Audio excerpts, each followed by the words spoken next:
Você já teve alguma paixão secreta?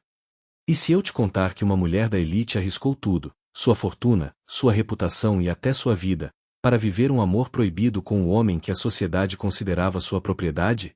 Essa é a história real de coragem, paixão e liberdade que você está prestes a ouvir.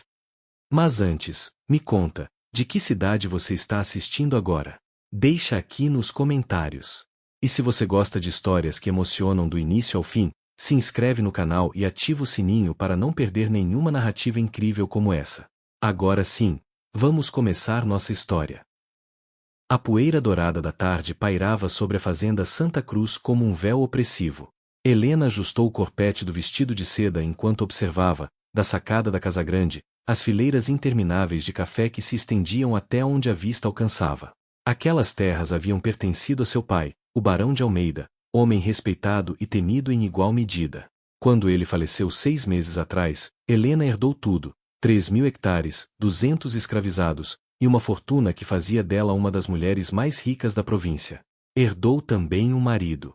O coronel Rodrigo Sampaio havia sido escolha de seu pai. Um homem de 45 anos, 20 a mais que ela, com bigodes fartos e olhos pequenos que nunca sorriam de verdade. É um homem de negócios astuto, dizia seu pai. Ele saberá administrar suas propriedades quando eu não estiver mais aqui. Helena, aos 20 anos, acreditou que obediência era virtude. Casou-se 3 meses antes da morte do barão, em uma cerimônia grandiosa que reuniu toda a elite cafeeira da região. Usou um vestido importado de Paris, recebeu congratulações e sorriu para fotografias.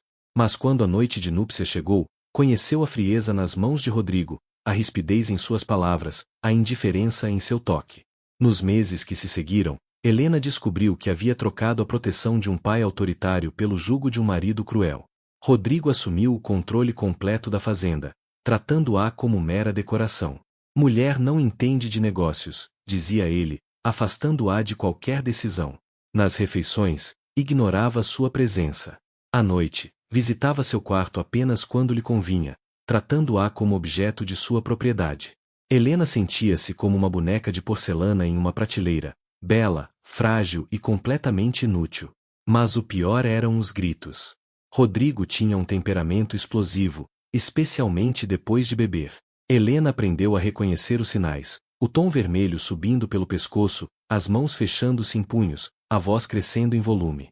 Certa noite, quando ela ousou sugerir que talvez fossem gentis demais com os castigos na senzala, ele quebrou o copo de cristal contra a parede, centímetros ao lado de sua cabeça. Não se meta no que não entende, rosnou. Escravo precisa de mão firme, ou eles esquecem seu lugar. Helena tremeu, mas não de medo dos escravizados. Tremeu ao perceber que também havia esquecido seu próprio lugar na hierarquia doméstica de Rodrigo. A solidão de Helena era absoluta. Sua mãe havia morrido no parto, e ela não tinha irmãos. As amigas da infância haviam se dispersado em outros casamentos, outras fazendas. A casa grande, com seus 20 cômodos luxuosos, tornou-se uma prisão dourada. Helena passava os dias bordando, lendo os mesmos livros repetidamente, observando a vida acontecer além de sua janela sem nunca verdadeiramente participar dela.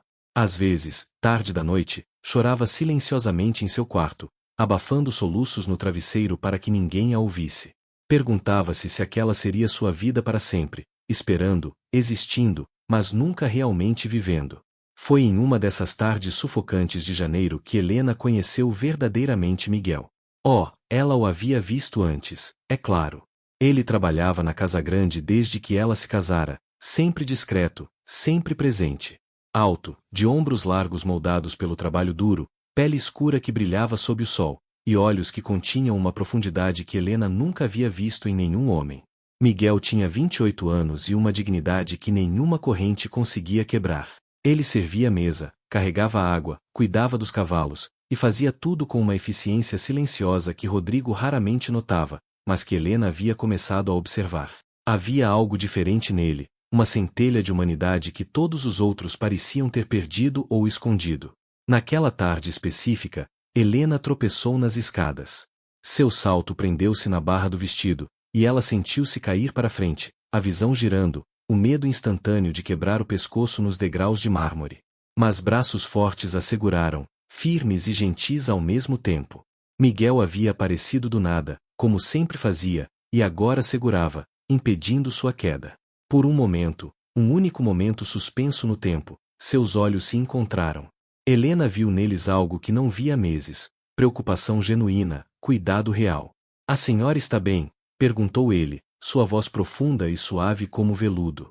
Não havia subserviência artificial naquele tom, apenas sinceridade. Helena sentiu, incapaz de falar, o coração batendo forte no peito por razões que não conseguia nomear. Quando ele a ajudou a se endireitar, suas mãos permaneceram um segundo a mais do que necessário, ou talvez ela tivesse imaginado. Obrigada, Miguel, sussurrou ela, e viu algo mudar em seus olhos ao ouvir seu próprio nome em seus lábios. Aquele momento mudou algo fundamental. Nos dias que se seguiram, Helena começou a notar Miguel de maneiras que nunca havia permitido a si mesma notar antes. Notou como ele tratava os outros escravizados com bondade silenciosa, compartilhando sua comida quando alguém tinha menos. Notou como seus movimentos eram graciosos apesar do trabalho pesado. Notou como, às vezes, quando pensava que ninguém estava olhando, ele observava o horizonte com expressão de profunda saudade. E notou, com um sobressalto que a assustou, que ele também havia começado a olhar para ela de forma diferente. Não com a admiração servil que os outros empregados demonstravam, nem com a indiferença cruel de Rodrigo, mas com algo que parecia perigosamente próximo de compreensão. Como se ele soubesse, de alguma forma impossível, que ela também era uma prisioneira naquela casa magnífica. As semanas transformaram-se em meses, e o verão escaldante deu lugar a um outono ameno. Helena descobriu-se criando desculpas para estar onde Miguel estivesse. Pedia água fria quando sabia que era ele quem a traria. Caminhava pelo jardim nos horários em que ele cuidava dos canteiros. Inventava tarefas que requeriam sua presença na casa. No início, convencia-se de que buscava apenas companhia humana, qualquer alívio para sua solidão esmagadora. Mas a verdade, que ela relutava em admitir mesmo para si mesma, era mais profunda e infinitamente mais perigosa. Miguel começou a falar com ela, breves conversas que floresciam nos momentos em que Rodrigo estava ausente. Ele contou-lhe sobre sua infância, antes de ser vendido para a fazenda do pai de Helena. Falou de uma mãe que cantava, de um rio onde costumava nadar, de uma liberdade que ele mal conseguia lembrar, mas que nunca deixou de sonhar. Helena ouvia cada palavra como se fossem pepitas de ouro, tesouros preciosos de uma vida real, autêntica, tão diferente da sua existência artificial. Em troca, começou a compartilhar suas próprias prisões, o peso das expectativas, o casamento forçado, a solidão que a consumia. Miguel ouvia sem julgamento, seus olhos cheios de uma empatia que fazia o coração de Helena apertar no peito. A senhora não merece ser tratada assim, disse ele certa tarde, quando Rodrigo havia gritado com Helena durante o almoço porque a sopa estava muito quente. Estavam no jardim dos fundos, escondidos atrás das roseiras selvagens que a mãe de Helena havia plantado anos atrás. Miguel havia trazido água fresca, como sempre fazia, mas desta vez permaneceu mais tempo. Nenhuma mulher merece, completou, e havia uma intensidade em sua voz que fez Helena tremer. Ele é meu marido, respondeu ela, automaticamente, repetindo as palavras que lhe haviam ensinado desde criança. Mas mesmo enquanto falava, sabia que eram vazias. Miguel segurou seu olhar. O papel assinado numa igreja não dá a ele o direito de quebrar seu espírito, senhora Helena. Era a primeira vez que ele dizia seu nome sem o título formal, e o som dele em seus lábios fez algo se incendiar dentro dela. Os encontros tornaram-se mais frequentes, mais íntimos em sua natureza emocional, embora ainda cuidadosamente castos. Miguel começou a deixar pequenos presentes para Helena, uma flor silvestre no parapeito de sua janela, um pássaro de madeira que ele havia esculpido, um poema copiado em um pedaço de papel que ele havia aprendido a ler secretamente. Helena guardava cada um como relíquias sagradas, escondendo-os em uma caixa no fundo de seu armário. Ela retribuía com pequenas bondades, comida extra que desviava da cozinha, um lenço que havia bordado com suas iniciais, palavras gentis que ela sabia que ele raramente ouvia. Estavam construindo algo entre eles, tijolo por tijolo, um refúgio contra a crueldade do mundo ao redor. Foi em uma noite de lua cheia que Helena finalmente admitiu para si mesma o que havia tentado negar por meses. Não conseguia dormir, atormentada por sonhos confusos de liberdade e desejo. Levantou-se e foi até a janela, olhando para senzalas distantes onde uma luz solitária ainda brilhava. Sabia, de alguma forma, que era a janela de Miguel. E naquele momento, com uma clareza que era simultaneamente aterrorizante e libertadora, Helena compreendeu, estava apaixonada por ele. Não era gratidão pela gentileza, ou solidão buscando consolo. Era amor verdadeiro, profundo e impossível. Amor por um homem que a sociedade dizia ser sua propriedade, mas que ela sabia, em seu coração, era mais livre em espírito do que ela jamais seria. A descoberta deveria tê-la aterrorizado. Em vez disso, pela primeira vez em meses, Helena sentiu-se viva. A transformação em Helena não passou despercebida. Sua criada pessoal, uma mulher idosa chamada Benedita, observava com olhos sábios. Cuidado, sinhá, sussurrou ela certa manhã, enquanto ajudava Helena a se vestir. O coração é perigoso para quem não pode segui-lo. Helena congelou, o sangue gelando em suas veias. Não sei do que está falando, mentiu, mas sua voz tremeu. Benedita segurou suas mãos, seu toque surpreendentemente gentil. Eu vejo. Velha Benedita sempre vê. Aquele Miguel, ele é bom moço. Mas o coronel, ele mata se descobrir. Mata os dois. As palavras eram simples, diretas, e absolutamente verdadeiras. Helena sabia dos castigos que Rodrigo aplicava por ofensas menores. O que faria se descobrisse que sua esposa estava apaixonada por um escravizado? A punição seria brutal, definitiva. Mas mesmo sabendo disso, mesmo entendendo o perigo, Helena descobriu que não conseguia parar. O coração, uma vez desperto, não aceita voltar a dormir. Rodrigo, por sua vez, estava absorto demais em seus próprios assuntos para notar qualquer mudança em sua esposa. Os negócios da fazenda prosperavam, mas ele sempre queria mais.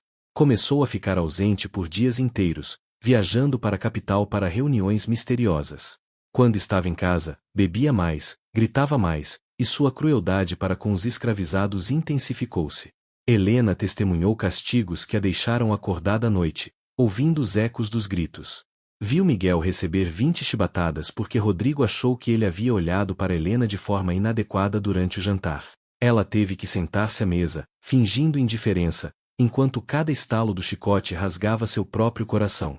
Naquela noite, chorou até não ter mais lágrimas, e jurou a si mesma que encontraria uma maneira de libertá-los a ambos.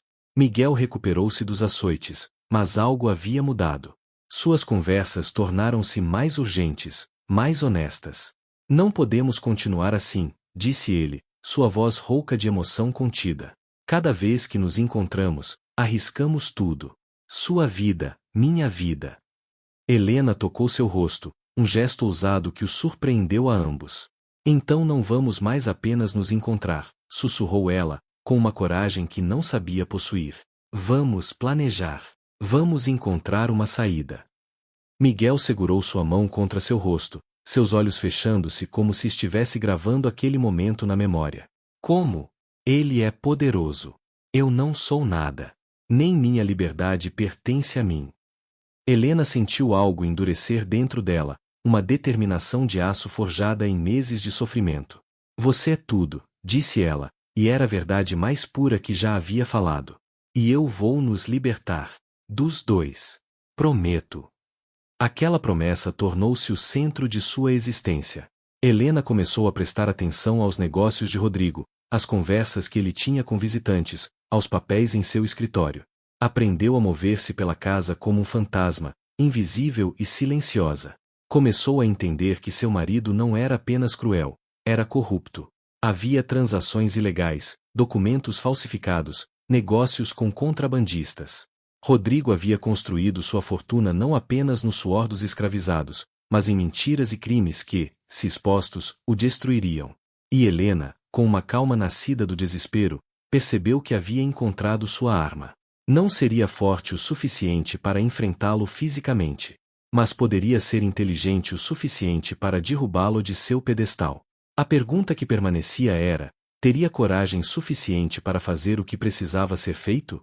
O inverno chegou à fazenda Santa Cruz trazendo névoas espessas que se enroscavam entre os cafeeiros como serpentes prateadas. Para Helena, aquelas brumas tornaram-se aliadas, véus que escondiam encontros cada vez mais arriscados com Miguel. Havia uma antiga capela no limite da propriedade, abandonada desde que o padre local havia morrido anos atrás. Foi ali que começaram a se encontrar à noite, quando a casa dormia e até Rodrigo jazia embriagado em seu quarto. Helena escapava pela porta da cozinha, o coração batendo tão forte que tinha certeza de que ecoava pelos corredores vazios. Miguel a esperava sempre, uma presença sólida na escuridão, e quando ela chegava, ele a envolvia em seus braços como se fosse a coisa mais preciosa do mundo. Foi na capela que finalmente cruzaram a linha que haviam mantido por tanto tempo. Uma noite particularmente fria, quando Helena chegou tremendo não apenas pelo clima mas pela tensão de semanas de desejo reprimido, Miguel a envolveu em seu casaco. Ficaram assim por um momento, o calor dele envolvendo-a, e então ela levantou o rosto. Seus lábios se encontraram em um beijo que apagou meses de contenção. Não foi gentil ou casto, foi fome, necessidade, dois náufragos encontrando terra firme um no outro. As mãos de Miguel tremiam enquanto tocavam seu rosto, como se ele não pudesse acreditar que tinha permissão para fazê-lo. Helena derreteu-se contra ele, todas as regras e proibições evaporando-se diante da realidade ardente de finalmente ser desejada, ser amada, ser tratada como se importasse. Naquela noite e nas muitas que se seguiram, Helena descobriu o que era fazer amor de verdade. Não o ato mecânico e frio que Rodrigo executava quando lhe convinha, mas uma união de almas tanto quanto de corpos.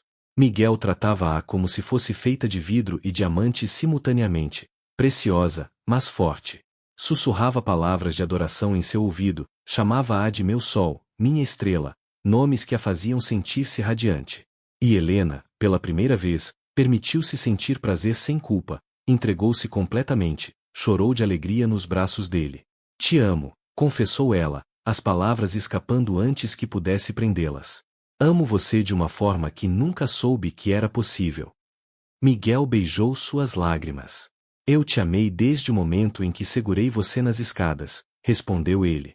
E vou te amar até meu último suspiro. Mas o amor, no mundo deles, não podia existir apenas em momentos roubados. A realidade os aguardava sempre ao amanhecer. Helena voltava para Casagrande antes do sol nascer, deslizando para seu quarto como um fantasma. Trocava de roupa, escondia qualquer evidência, e preparava-se para mais um dia de fingimento. Ver Miguel durante o dia, quando ele servia a mesa ou cuidava dos jardins, era uma tortura requintada. Tinham que agir como estranhos, ela tendo que aceitar sua deferência servil, ele tendo que baixar os olhos quando ela passava. Mas desenvolveram uma linguagem secreta, um olhar que durava meio segundo a mais, dedos que se tocavam ao passar uma bandeja, palavras aparentemente inocentes que carregavam duplo significado. O café está do jeito que a senhora gosta, significava você está bem. Perfeitamente adequado significava te amo. Eram migalhas de conexão em um banquete de separação, mas sustentavam-nos. A culpa, no entanto, visitava Helena nas horas solitárias. Fora criada para acreditar que adultério era pecado mortal, e aqui estava ela, não apenas traindo seu marido mas fazendo-o com um homem que a sociedade considerava sua propriedade. A hipocrisia daquele pensamento a enfurecia. Como poderia pecar contra um homem que a tratava como lixo? Como poderia seu amor por Miguel ser errado quando era a única coisa pura em sua vida? E ainda assim, as vozes de sua educação sussurravam em sua mente, mulher devassa, sem vergonha, manchada. Foi Miguel quem a libertou daqueles fantasmas. Não há nada de errado em você, disse ele com uma certeza feroz. O que é errado é um mundo que diz que você deve sofrer em silêncio. O que é errado é um sistema que me chama de propriedade quando meu coração bate tão livre quanto o seu. Nosso amor não é pecado, Helena. É a única verdade em um mar de mentiras. Enquanto seu amor florescia em segredo, Helena acelerava seus planos. Passava horas no escritório de Rodrigo quando ele estava fora, fotografando mentalmente cada documento, cada carta, cada livro de contabilidade que revelava suas transações ilegais. Descobriu que ele estava envolvido em contrabando de escravizados mesmo depois da proibição do tráfico atlântico, falsificando documentos de nascimento em fazenda para pessoas recentemente capturadas na África. Descobriu empréstimos não declarados de bancos internacionais, terras compradas com dinheiro de origem duvidosa, subornos pagos a oficiais locais. Rodrigo havia construído um império de crimes, e Helena estava montando o inventário meticuloso de cada um. Copiava números em um caderno que escondia sob as tábuas do assoalho de seu quarto. Era perigoso, exaustivo, mas necessário. Cada página que preenchia era um passo mais perto da liberdade. Miguel, por sua vez, começou a conversar discretamente com outros escravizados, plantando sementes de uma ideia. E se houvesse uma vida além daqueles limites? E se a liberdade não fosse apenas um sonho impossível? Ele sabia que era arriscado. Rebeliões de escravizados eram esmagadas com brutalidade exemplar. Mas também sabia que, se Helena conseguisse derrubar Rodrigo, haveria um momento de caos, uma janela de oportunidade. Precisavam estar prontos. Conversou especialmente com João, um homem mais velho que havia tentado escapar anos atrás e carregava cicatrizes terríveis. Desta vez pode ser diferente, sussurrou Miguel. Desta vez, podemos ter uma chance real. João olhou-o com olhos que haviam visto muitas esperanças morrerem, mas eventualmente assentiu. Se você diz que há uma chance, irmão, vou acreditar. Mas se der errado. Não precisou terminar. Ambos sabiam o preço do fracasso. A tensão crescia a cada dia. Rodrigo, embora geralmente oblivioso, começou a ficar suspicaz. Você está diferente, comentou ele certa noite durante o jantar, seus olhos pequenos estudando Helena com uma intensidade desconfortável. Mais corada. Quase feliz. Helena forçou-se a manter a compostura, cortando delicadamente sua carne. Devo estar me sentindo melhor com o clima mais fresco, respondeu ela, sua voz perfeitamente modulada. O verão foi tão opressivo.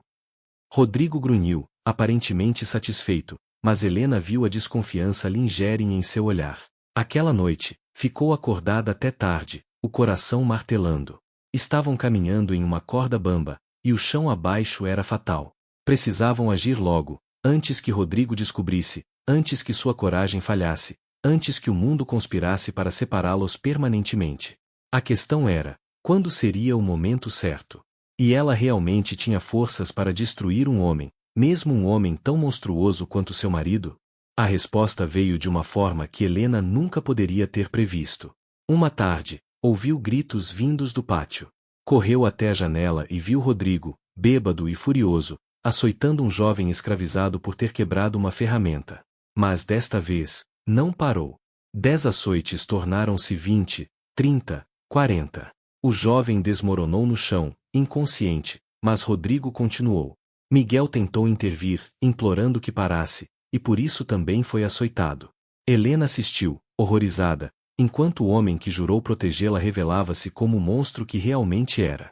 Naquele momento, algo quebrou dentro dela, não seu espírito, mas seus últimos resquícios de hesitação.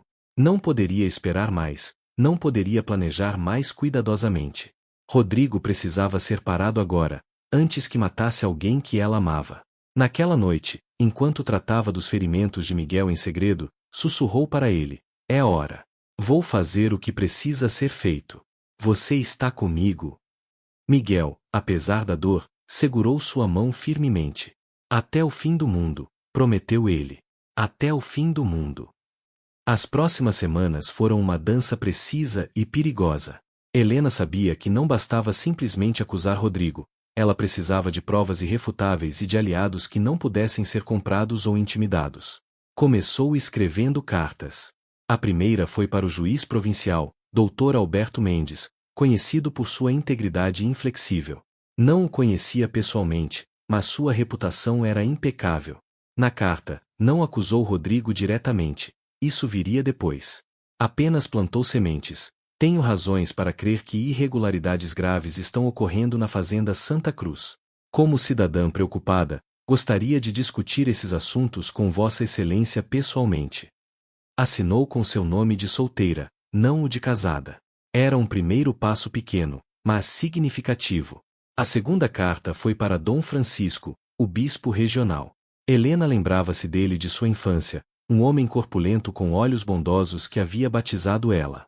Nesta carta, foi mais ousada: Excelência, temo pela minha alma e pela salvação de muitos nesta propriedade. Crimes terríveis estão sendo cometidos sob o pretexto de administração de fazenda. Preciso confessar e buscar orientação, mas não posso fazê-lo com o padre local, que é amigo íntimo de meu marido. Era um movimento astuto. Se apresenta-se a situação como questão de consciência religiosa, o bispo não poderia ignorá-la facilmente. E Dom Francisco, Helena sabia, tinha opiniões progressistas sobre a escravidão, nada revolucionário, mas mais humano que a maioria. A resposta do juiz chegou primeiro. Dr. Mendes concordava em encontrá-la, mas discretamente.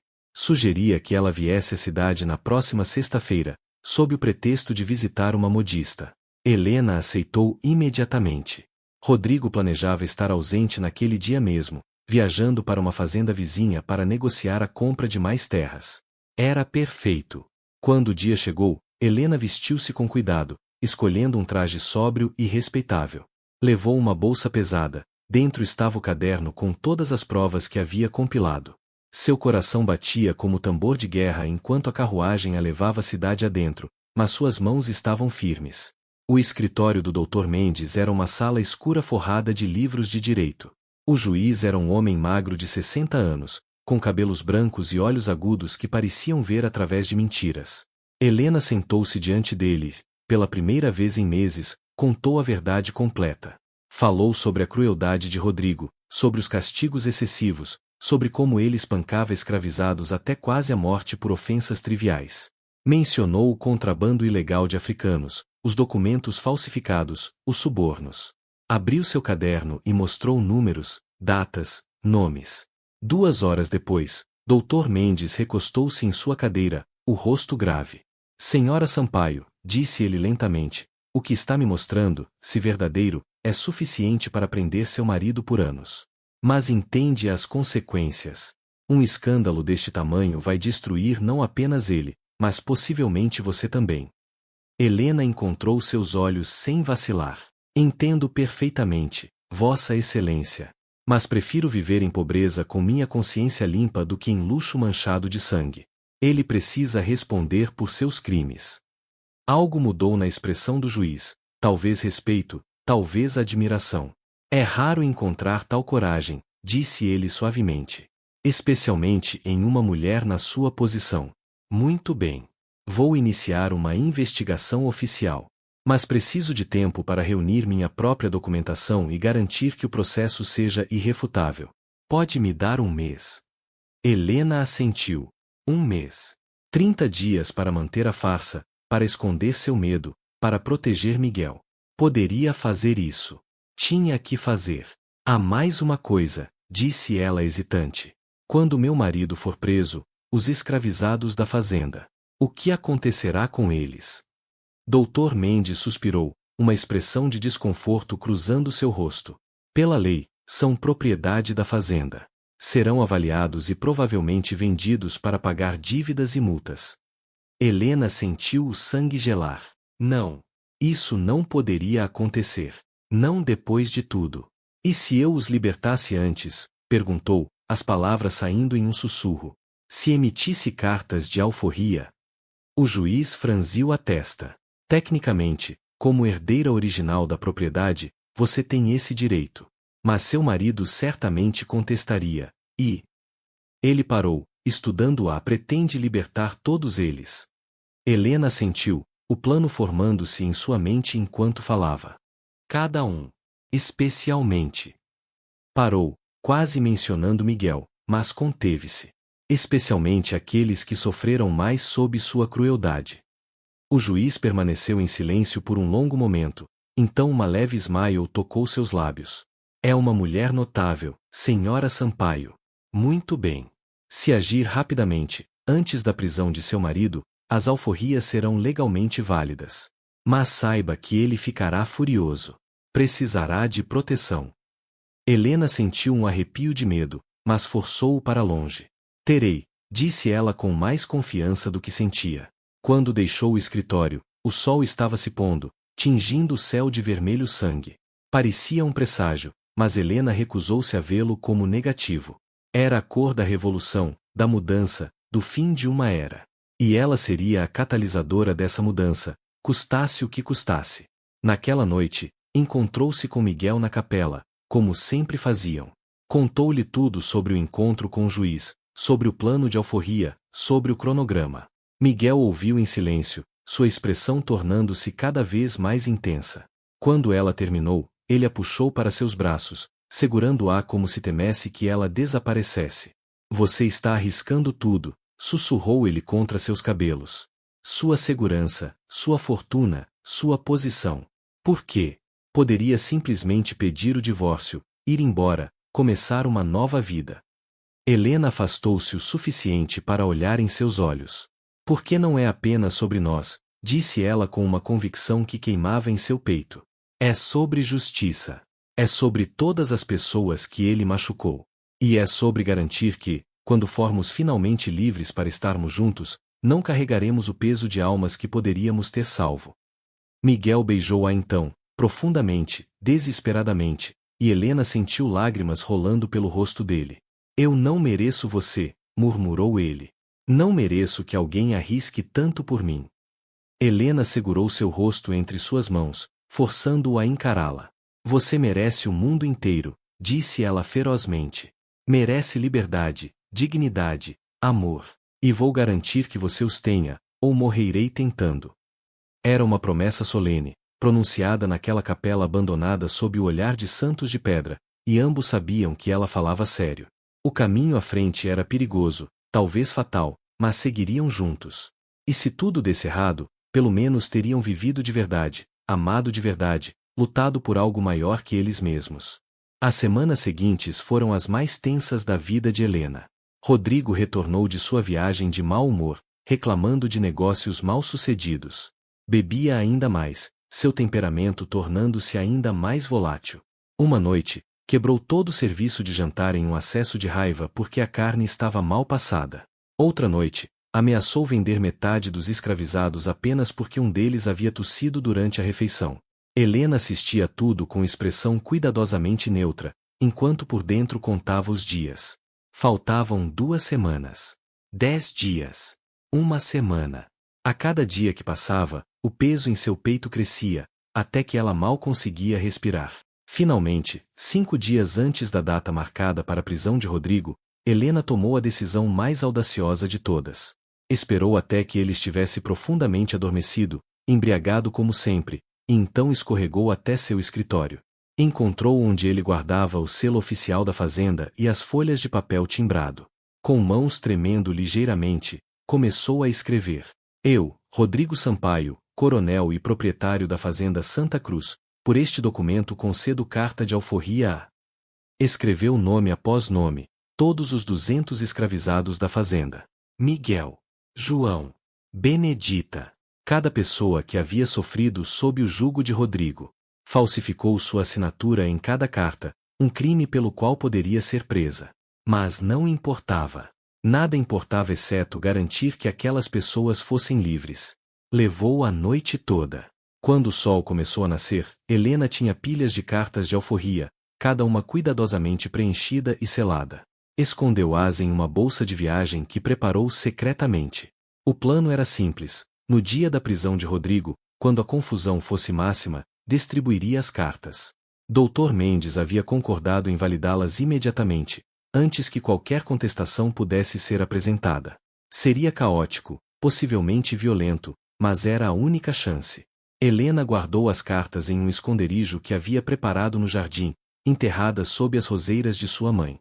Ali, esperaria um momento certo. 3 dias. Apenas 3 dias mais, e tudo mudaria para sempre. A manhã começou como qualquer outra, exceto que Helena mal conseguiu engolir seu café. Era sexta-feira, o dia que havia esperado e temido em igual medida por semanas. Dr. Mendes havia enviado uma mensagem discreta na noite anterior. Tudo está pronto. Às 10 horas. Rodrigo estava em casa, incomum para aquela hora, lidando com correspondências em seu escritório. Helena moveu-se pela casa como uma sonâmbula, cada minuto arrastando-se como hora.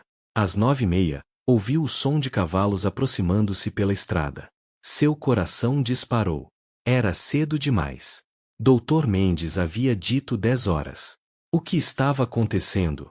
Correu até a janela e viu não apenas a carruagem do juiz, mas também um destacamento de soldados da guarda provincial.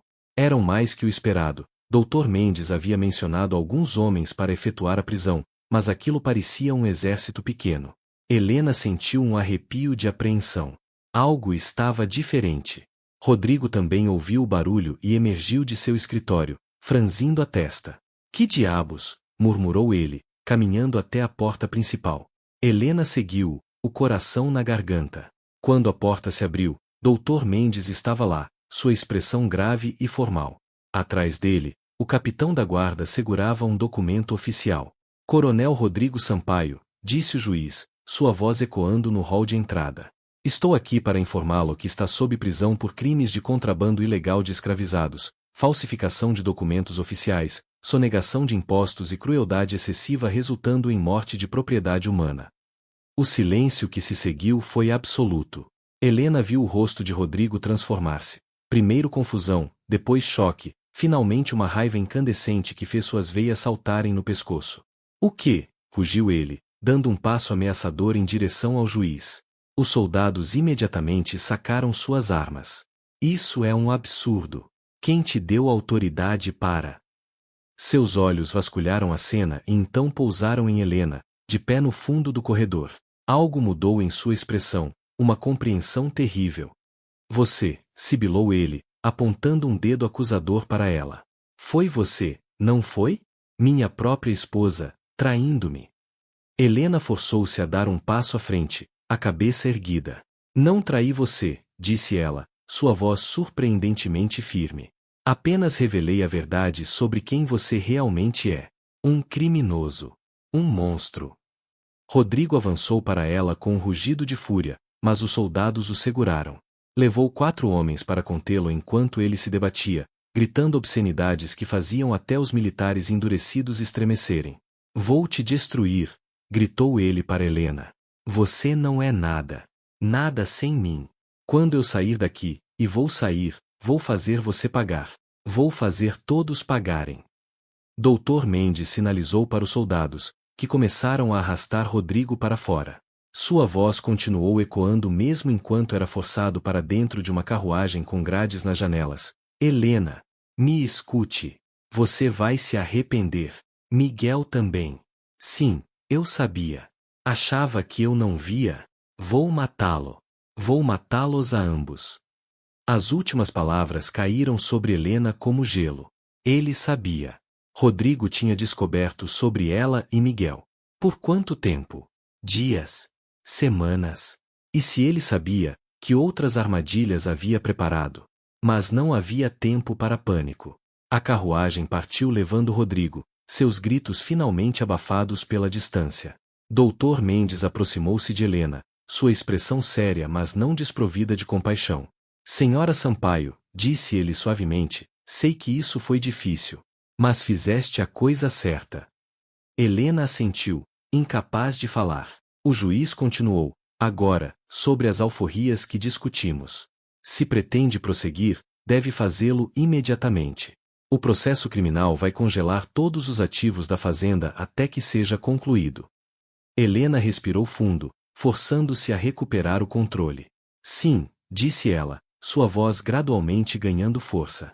Tenho as cartas preparadas. Todas elas. Nas próximas 2 horas, a fazenda Santa Cruz transformou-se em um cenário de caos organizado. Helena trouxe a bolsa com as cartas de alforria do esconderijo no jardim. Com Dr. Mendes como testemunha e validador, começou a chamá-los um por um. Começou com Miguel. Quando pronunciou seu nome, viu emergir da multidão de escravizados que havia se reunido no pátio, confusão e esperança guerreando em seu rosto.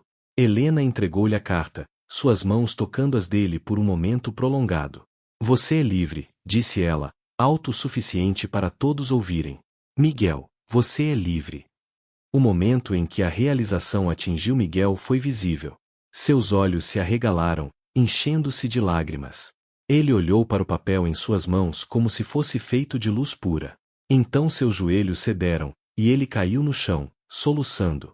Ao redor dele, outros escravizados começaram a perceber o que estava acontecendo. Um murmúrio passou pela multidão, crescendo em volume. Um por um, Helena chamou cada nome. João, Benedita, Tomás, Maria, Antônia, Pedro. 200 vezes ela entregou liberdade, e 200 vezes viu o milagre da compreensão transformar rostos. Alguns choraram. Alguns riram histericamente.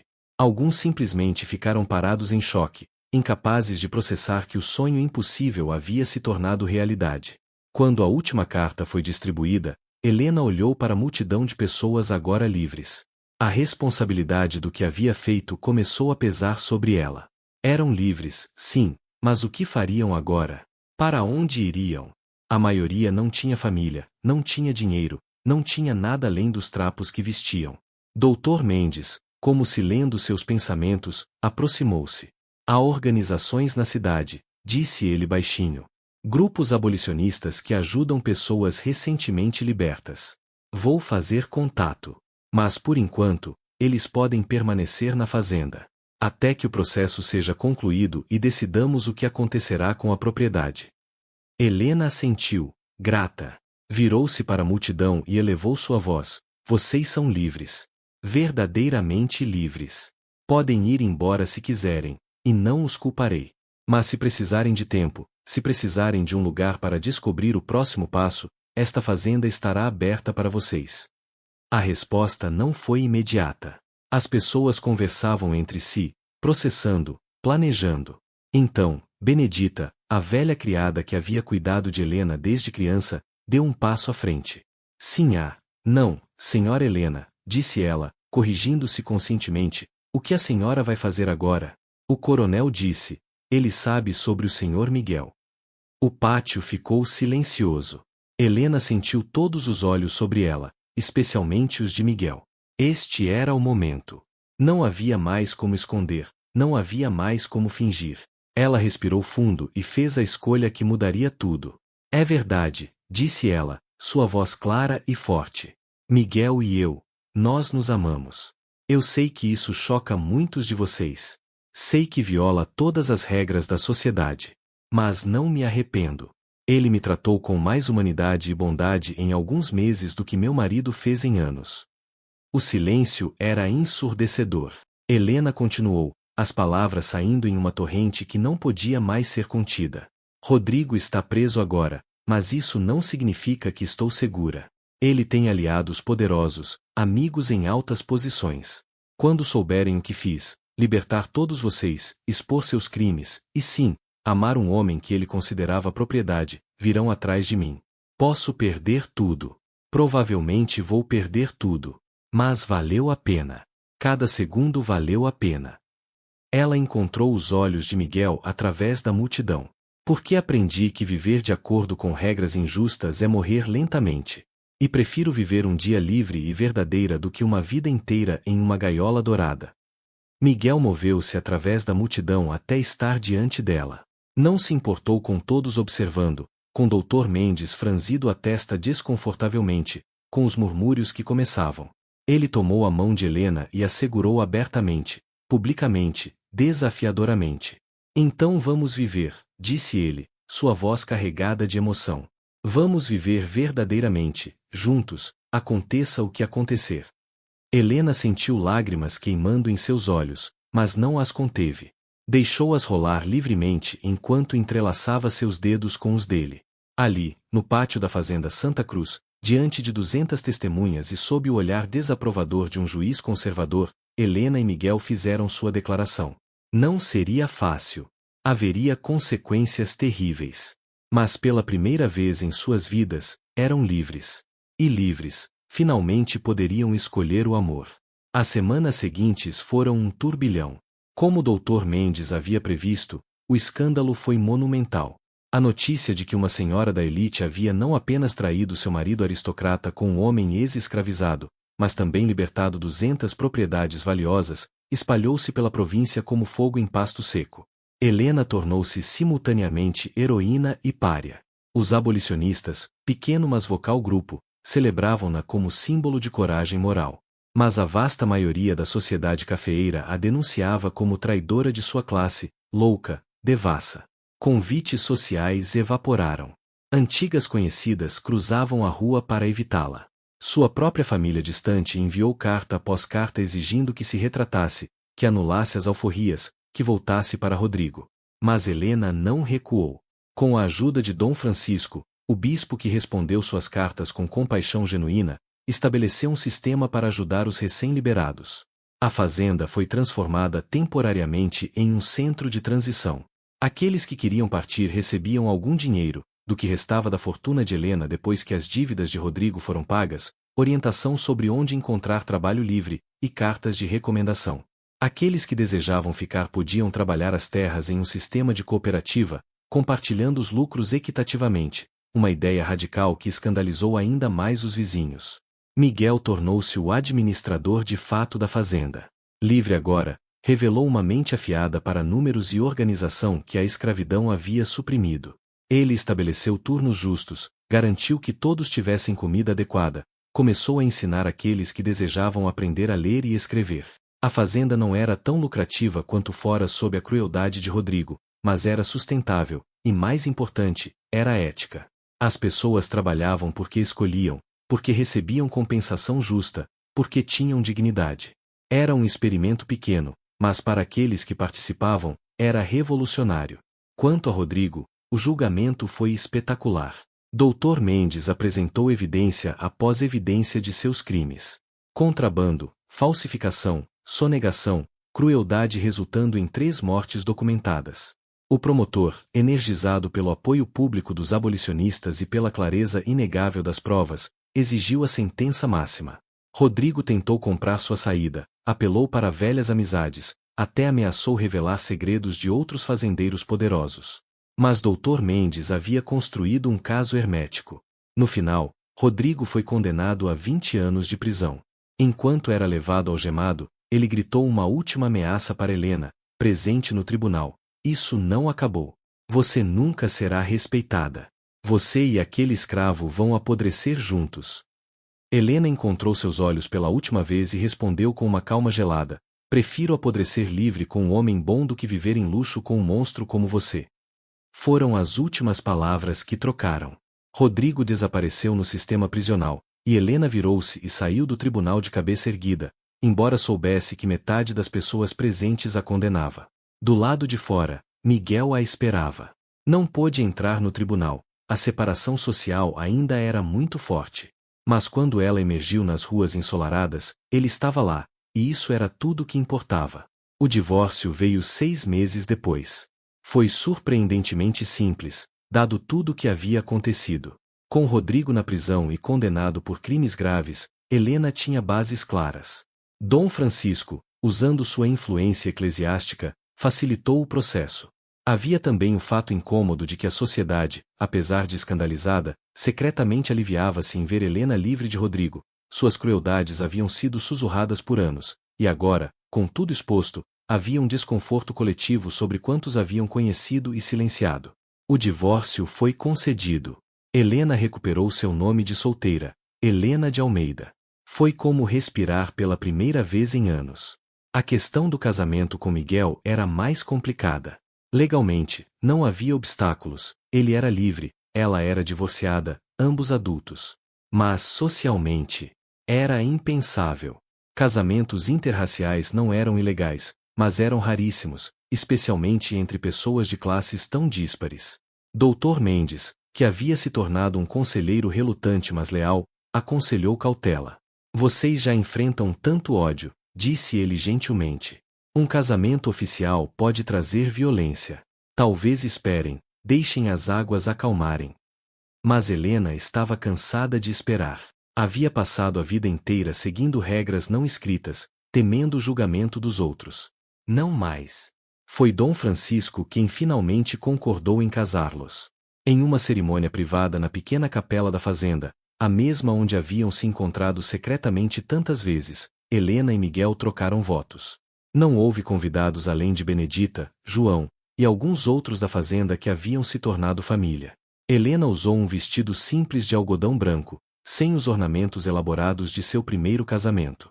Miguel usava roupas modestas mas limpas, e segurava as mãos dela como se fossem o tesouro mais precioso do mundo. Quando Dom Francisco pronunciou-os marido e mulher, ambos choraram. Não lágrimas de tristeza, mas de um alívio tão profundo que era quase dor, o alívio de finalmente poderem estar juntos sem esconder, sem mentir, sem medo. A vida depois não foi um conto de fadas. Helena perdeu quase toda sua fortuna nos processos e na divisão de bens do divórcio. A casa grande, que sempre lhe parecerá opressiva, foi vendida para pagar dívidas. Ela e Miguel mudarão-se para uma casa simples na borda da propriedade, 3 quartos modestos que eram infinitamente mais lar que a mansão jamais fora. Helena aprendeu a cozinhar, a lavar roupas, a fazer coisas que criadas sempre haviam feito para ela. Algumas tarefas eram difíceis, frustrantes.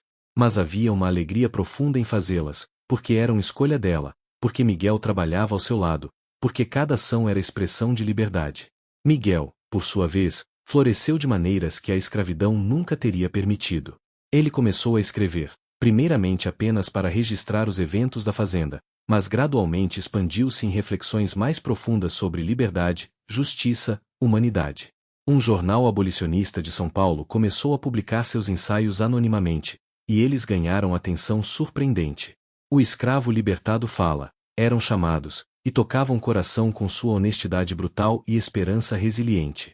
Helena ajudava-o a editar, oferecia palavras de encorajamento quando ele duvidava de sua própria eloquência. Juntos, tornaram-se uma pequena mas potente voz de mudança. A fazenda transformou-se. Não era mais Santa Cruz, esse nome carregava muito peso de dor passada. Os trabalhadores votaram e escolheram um novo nome, Fazenda Esperança. Era menor agora, com menos terras sendo trabalhadas, mas era produtiva e, mais importante, era justa. Crianças nasceram ali, crianças livres que nunca conheceriam correntes. Uma escola foi estabelecida. Domingos eram realmente dias de descanso. Quando viajantes passavam e viam pessoas cantando enquanto trabalhavam, rindo durante as refeições comunitárias, tratando-se com respeito mútuo, alguns zombavam, dizendo que era uma fantasia que entraria em colapso.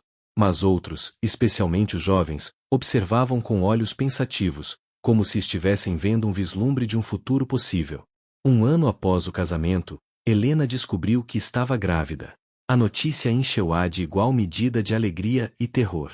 Uma criança mestiça, filha de uma ex-aristocrata e um ex-escravizado, que tipo de vida poderia esperar? Miguel compartilhava suas preocupações, mas também sua esperança.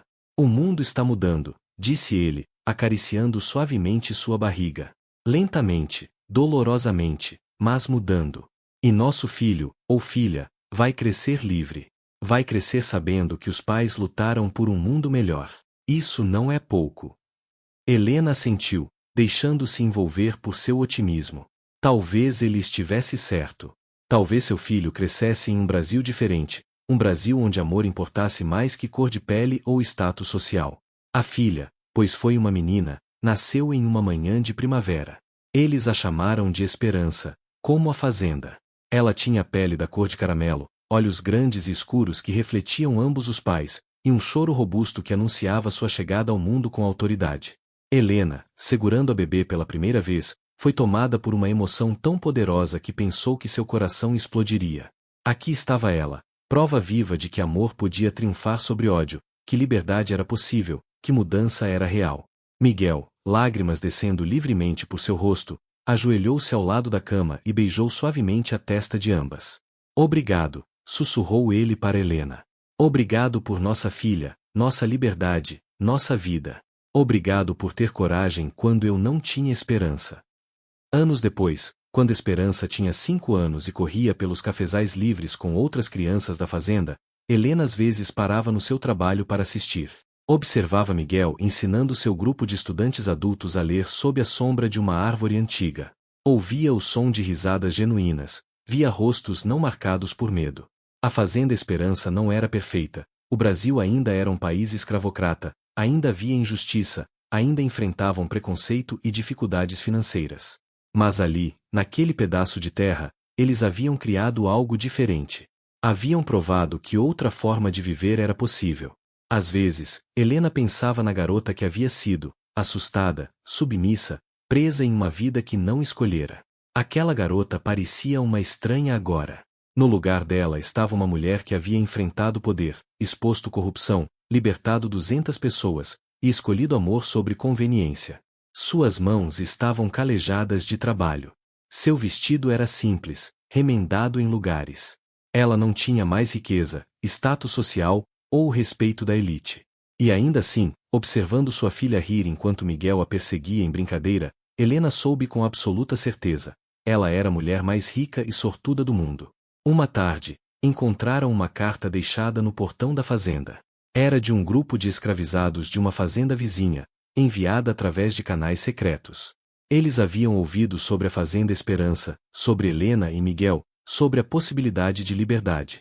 Vocês nos dão esperança, dizia a carta. Provam que mudança é possível. Continue lutando. Nós também lutaremos. Helena guardou a carta como tesouro. Compreendeu então que sua história não era apenas dela, era de todos que sonhavam com liberdade, que se atreviam a amar contra todas as probabilidades, que acreditavam que o mundo podia ser melhor. E então, segurando a mão de Miguel enquanto o sol se punha sobre sua terra, não terra de escravos, mas terra de pessoas livres, Helena fez uma promessa silenciosa. Continuaria lutando. Continuaria contando sua história. Continuaria provando, cada dia, que amor e justiça eram mais fortes que ódio e tradição.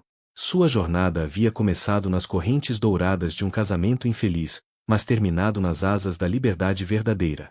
E se alguém perguntasse se valeu a pena, todo o escândalo, toda perda, toda luta, Helena olharia para sua família escolhida, para os rostos livres ao seu redor, para a filha que nunca conheceria correntes, e responderia sem hesitação: valeu cada segundo. Porque no fim, não eram posses, status ou aprovação social que importavam. Era amor. Era liberdade. Era a coragem de escolher humanidade sobre hipocrisia. E isso, Helena havia aprendido, era a única riqueza que realmente durava.